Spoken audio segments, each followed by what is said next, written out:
A woman once resided in the village of Kamanu, nestled beneath the towering peak of Mount Kilimanjaro. Her name was Amani. Like many women in her village, Amani was friendly and hardworking.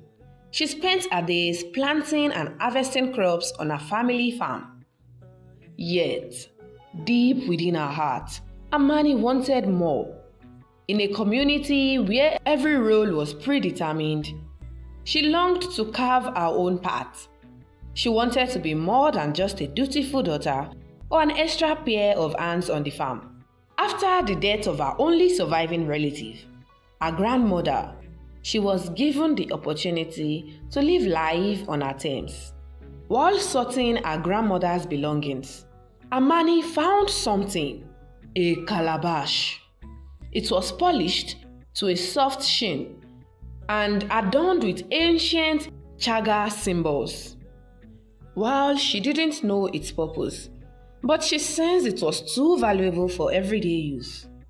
She thought about the person she could approach with the calabash. She chose Babu Mwinyi. He is the oldest person in the village, and his curiosity has brought him so much knowledge during the decades of change he has witnessed in Tanzania. In fact, he was known as the lips that carry countless stories.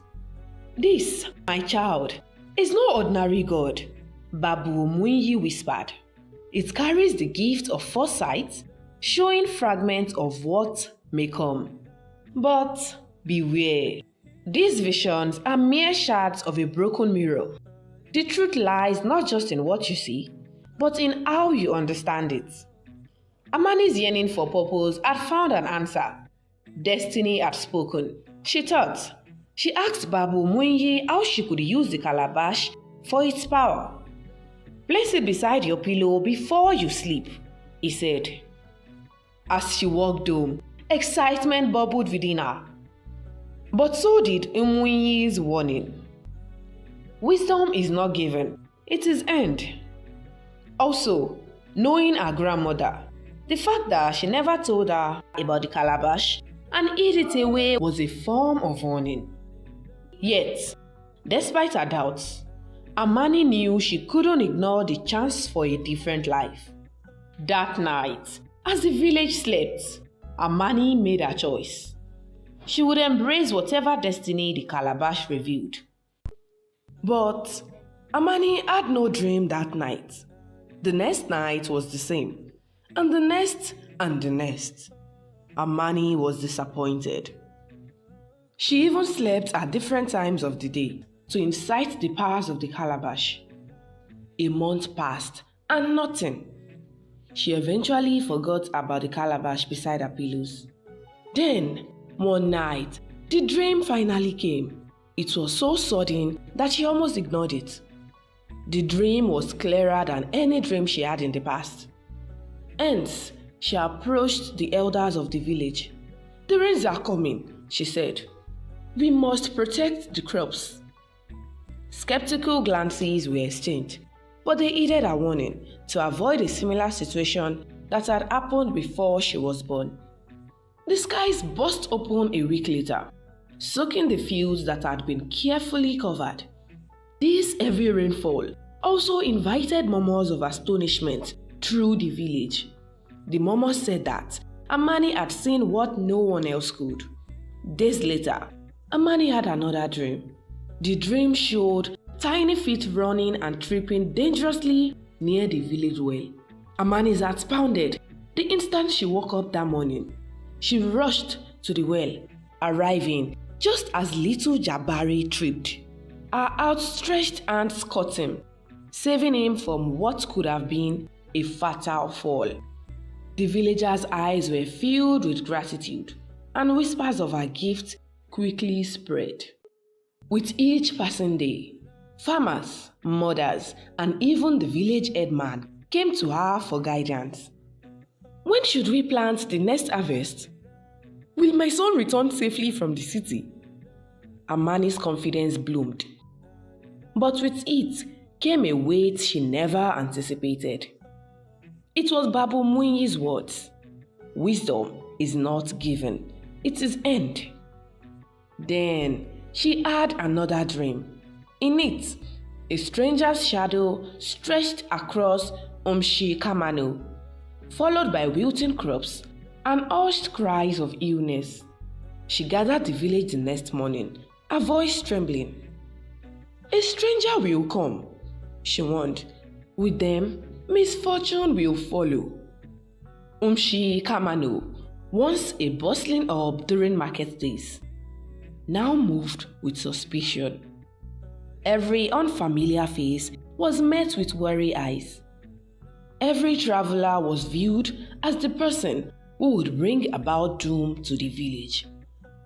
That was the reception Jamal, a traveling merchant, got when he arrived at Kamano. The village square buzzed with murmurs as he stepped through the gates. He carried baskets of goods from distant lands. His smile was warm, his intentions clear. Jamal wanted to bring trade, friendship, and stories from afar.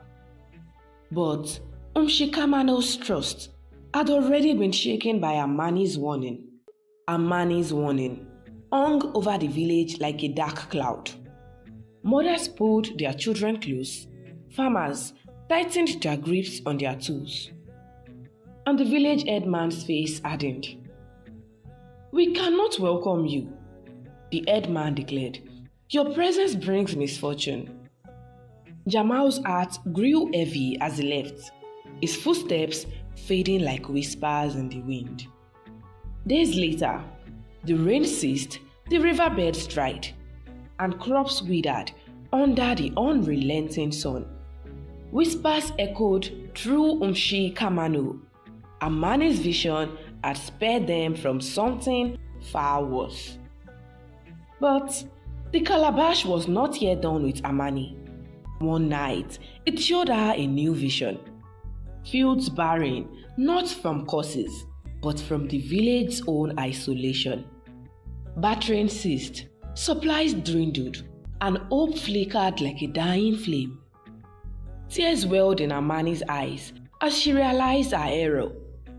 Her dreams were not always clear. Jamal was not the bringer of misfortune. He had been their chance at salvation. Guilt clutched her chest as she sought out Babu Munyi, hoping to undo the damage her vision had caused.